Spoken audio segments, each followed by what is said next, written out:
Time now for our regular Friday look back into the CBC archives. You'll get a kick out of this one today. It's from July 1983, and it's about technology that is a part of our everyday lives. The beginnings of the cell phone. Have a look. Installing a telephone in every car. It isn't a dream in the future anymore. The Department of Communications is already conducting hearings to find out who should run such a service. And as reporter David McQuarrie tells us now, in Ottawa, having a telephone in your automobile is edging ever closer to reality. Whenever the chief wanted to get a hold of Dick Tracy, day or night, all he had to do was phone Dick on his two-way wrist radio. And over the years, that instant personal communication got Dick out of a lot of tight jams. If private static-free communication could be dreamt of in 1940s comic strips, why isn't there something in the high-tech 80s that will do the same? Paging beepers come close. But they sound awful, and they only allow one-way conversation. This is a mobile telephone. It's the closest thing there is to a wrist radio, but again, the sound's kind of scratchy. You can hear other people's conversations.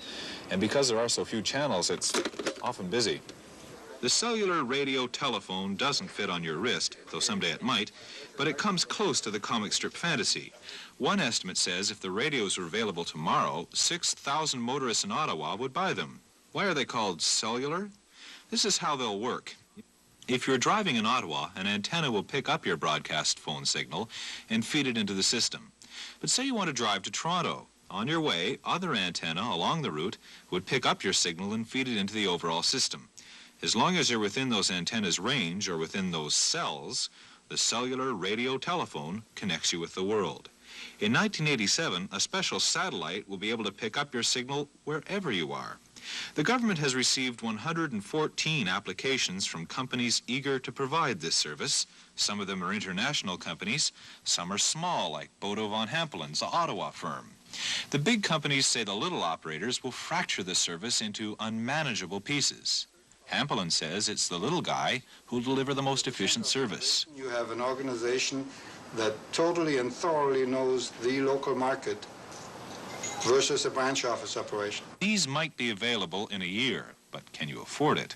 They'll cost $3,000, plus $30 a month service charge, plus a fee per call, plus long-distance charges. Prices are expected to drop quickly, though, and may be wrist radio size and price within decades. David McQuarrie, CBC News. That item from 30.